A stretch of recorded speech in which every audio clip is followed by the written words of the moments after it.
Good evening dear students. আজকে চলে এসেছি আবার আরেকটা আমরা টপিক নিয়ে। টপিক বলতে আমরা যে নাম্বার সিরিজ করছিলাম এর আগের ক্লাসে, সেখান থেকে এবার নাম্বার সিরিজেরই আরও যে রুলসগুলো আছে পরপর কন্টিনিউ করব।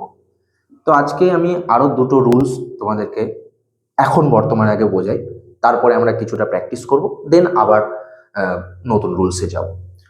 রুলসের মাঝে মাঝে আমি যে কিছু প্র্যাকটিস সেট বা কিছু একটা একটা করে লিখে দেবো, সেগুলো খাতায় লিখে রাখবে। হয়তো সেই রুলসের আন্ডারে আসবে কি আসবে না, কারণ যেহেতু ওগুলো পিওয়াই কিউতে তার রুলস যা আছে সেই হিসাবেই থরলি আসে না। তো আমি তোমাদেরকে জাস্ট জানানোর জন্য কিছু নিয়ে এসেছি। প্রথমে আমরা রুলটা জেনে নিই। রুলটা হচ্ছে n+1, এটা বা লিখতে পারো a² + 1, আর আরেকটা আছে n² - 1 বা a² - 1। এটা আগে লিখে নাও সবাই।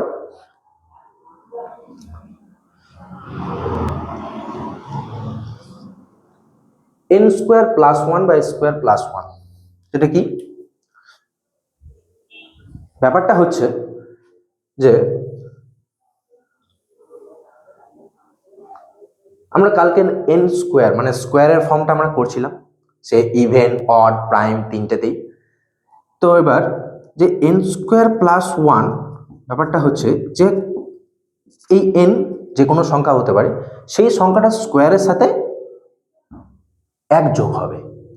এই সিরিজগুলো এইরকম সিরিজগুলো যেগুলো দেওয়া থাকে সেগুলোর ক্ষেত্রে একটা জাস্ট ফর এক্সাম্পল আমি দিচ্ছি, 122, 170, দেন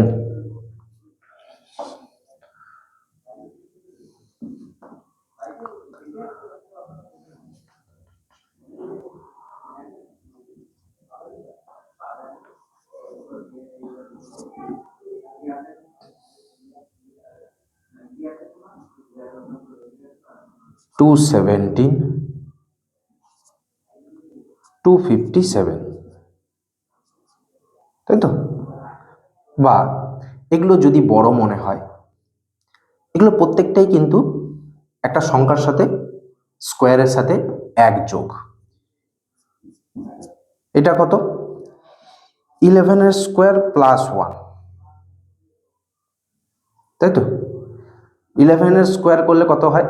121, তার সাথে +1 122। এটা 169 + 1, 169 মানে 13²।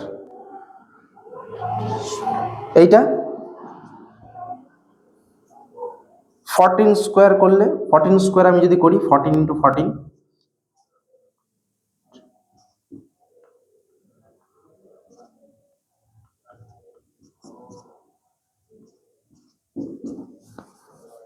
সরি এখানে একটু গন্ডগোল হয়ে গেছে, এটা হবে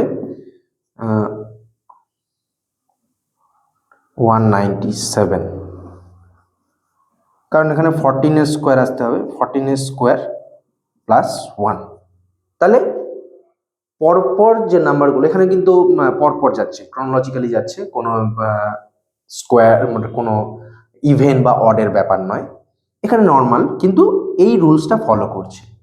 11, 13, 14, মাঝখানে আমি একটা দিতেই পারি, এটা 145। এটা তোমাদেরকে বোঝানোর জন্য আমি জিনিসটা করছি, ঠিক আছে? যে তাহলে এটা কত হচ্ছে? 12² + 1। এই n এর ক্ষেত্রে বা এর ক্ষেত্রে একই ব্যাপার হবে, যে তোমার সেটা a², সেটা ইভেনও হতে পারে বা অডও হতে পারে, বা সেই গ্যাপ থাকতে পারে, একটা দুটো নাম্বারের গ্যাপ থাকতে পারে। মানে 11 মানে 11 দেওয়া আছে, 11² + 1, তারপরে হয়তো 13² কি 14² + 1 থাকলো, তারপরের নাম্বারটা হয়তো 16² + 1 এর থাকলো, মানে ব্যাপারটা এইরকম থাকলো। মানে 11² + 1 এর গ্যাপ একটা, তারপরে 13² + 1 এর গ্যাপ একটা, তারপরের গ্যাপটা হয়তো 15² + 1 এর, তারপরের গ্যাপটা হয়তো 17² + 1 এর, তারপরেরটা কি হবে? তাহলে এখানে কি দুটো সংখ্যা, 11, 12, 13, 14, 15, 16, 17। তার মানে মাঝখানে একটা সংখ্যা গ্যাপ দিয়ে, সেটা ইভেন অড দেখা হচ্ছে না, কিন্তু যেহেতু এখানে অড থেকে শুরু হয়েছে তো মানে নর্মালি সেগুলো অডে চলে আসছে, তাহলে এই সংখ্যাটাও নিশ্চয়ই একটা অড নাম্বারের স্কোয়ার হবে, +1 হবে। এই হচ্ছে সিরিজটা। তো এই সিরিজের উপরে বেস করে আমি একটা জাস্ট প্র্যাকটিস সেট দিয়ে রাখছি, একটাই দিচ্ছি আমি, একটু দেখো।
এইটা 122, 145, 170, 226, এই মাঝখানে যে গ্যাপটা আছে সেটা কি হবে?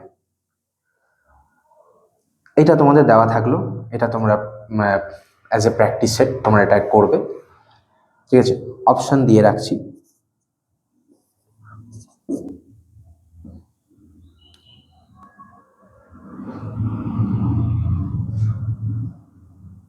অপশন না, নিজেরাই করো, ডিরেক্ট হবে, অপশন না। অপশন দিলে এটাকে এমনি তাড়াতাড়ি হয়ে যাবে এটা, ঠিক আছে, এই সংখ্যাগুলোতে। তো এবার পরেরটা হচ্ছে, এটার পরে আরেকটাতে আসি, রুলসটা জেনে নিই। রুলসটা হচ্ছে n² - 1, এইটা। তো n² - 1 বলতে কি, একই ব্যাপার, এখানে কমে যাবে, ওখানে +1 হচ্ছিল, n² +1 মানে স্কোয়ার ফর্মটার পরে একটা করে সংখ্যা বেড়ে যাচ্ছিল। এখানে যেই সংখ্যাটা স্কোয়ারের ফর্মে যেই সংখ্যাটা আসবে সেই নাম্বারটা থেকে 1 কমে যাবে, মানে 1 মাইনাস হয়ে যাবে। যেমন সাপোজ ধরে নিই 36, 49,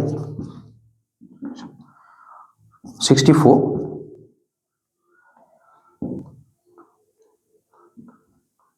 81, 100, 121 আর 144। এটা একটা বড় সিরিজ দিলাম, প্রত্যেকটা স্কোয়ার ফর্ম কারো না কারো, তাই তো? এইগুলো থেকে -1 হবে, মানে এটা চলে আসবে 35, এটা হচ্ছে 48, এটা হয়ে যাবে 63, এটা হয়ে যাবে 80, এটা হয়ে যাবে 99, এটা হয়ে যাবে 120, এটা হয়ে যাবে 143। এইরকম যদি দেওয়া থাকে ভয় পাওয়ার কিছু দরকার নেই, জাস্ট প্রথমেই দেখবে গ্যাপ না থেকে একটা করে সংখ্যা কেমন কমে গেছে, একটা করে সংখ্যা কেমন প্রত্যেকটা থেকে কমে গেছে স্কোয়ার ফর্ম থেকে। তার মানে কি, এইখানে এই রুলসটা n² - 1, এই রুলসটা এখানে ক্যারি ফরওয়ার্ড হয়েছে প্রত্যেকটার ক্ষেত্রে। সেক্ষেত্রে কি করব আমরা এখানে, এটা কি, তার মানে আমরা এটা বুঝতে পারছি 6² - 1 হয়েছে, এটা 7² - 1 হয়েছে, এটা 8² - 1 হয়েছে, এটা 9² - 1, সেম এখানে 10² - 1, এখানে 11² - 1, এখানে 12² - 1, এই ফর্মটা এখানে ইউজ হয়েছে। তো এইরকম কোনো নাম্বারের সিরিজ যদি দেওয়া থাকে সেখানে n² - 1 এই ফর্মুলাটা ইউজ করবে। আশা করি তোমাদের সবার বোধগম্য হয়েছে জিনিসটা। নতুনদের জন্য বিশেষ করে বলা যে এই রুলগুলো ফলো করে তারপরে অঙ্কগুলো করবে, টাইমটা কম লাগে, কারণ এমনি সিরিজকে তুমি গ্যাপটা বের করে নিয়ে তারপরে সেটা ভাঙতে শুরু করবে, অনেক টাইম টেকিং। প্রথমে দেখবে সিরিজটাতে গ্যাপ কীরকম রয়েছে, চোখে দেখে তো একটা বোঝা যায়, সেটা দেখলে যখন দেখবে যে একটা খুব অ্যাবসার্ড গ্যাপ আসছে, তাহলে প্রথমেই বুঝে নেবে যে এই স্কোয়ার বা কিউবের ফর্মুলাই রয়েছে। দেন তারপরে সেখান থেকে কমছে না বাড়ছে সেটা ইউজ করবে। যেমন একটা অ্যাজ এ প্র্যাকটিস সেট আমি দিয়ে রাখছি এখানে একটা, সেটা তোমরা করবে আগেরটার মতো। ওটাতেও অপশান দিইনি, দিতে পারতাম দিইনি, এখনও তাই করব, অপশান দেবো না, তোমরা নিজেরা করবে।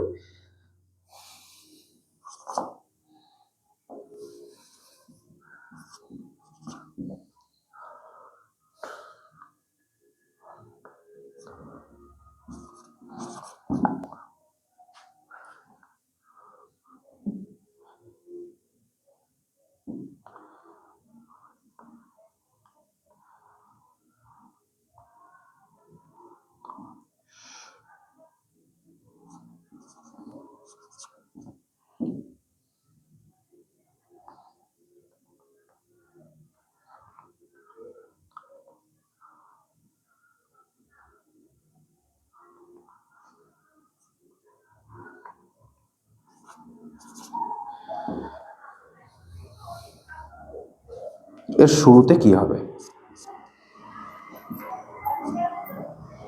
এর শুরুতে কি হবে এটা পরবর্তীকালে নয় দিনে জানাবে।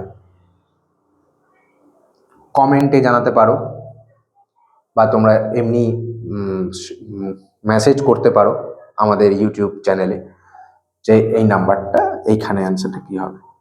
যদি ইনফরমেটিভ লাগে আমাদের ভিডিওগুলো, প্লিজ চ্যানেলটা লাইক অ্যান্ড সাবস্ক্রাইব করে দিও। অ্যান্ড যারা এরকম অ্যাসপিরেন্ট রয়েছে, যারা একদম নতুন শুরু করছে, নভিশ রয়েছে, পিওনার রয়েছে, তাদেরকে শেয়ার করো যাতে তারা ডিটেল পুরোটা বুঝতে পারে, জানতে পারে।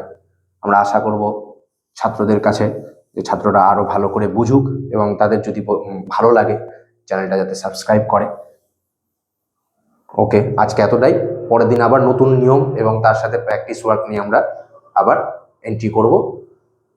ততক্ষণের জন্যে শুভরাত্রি।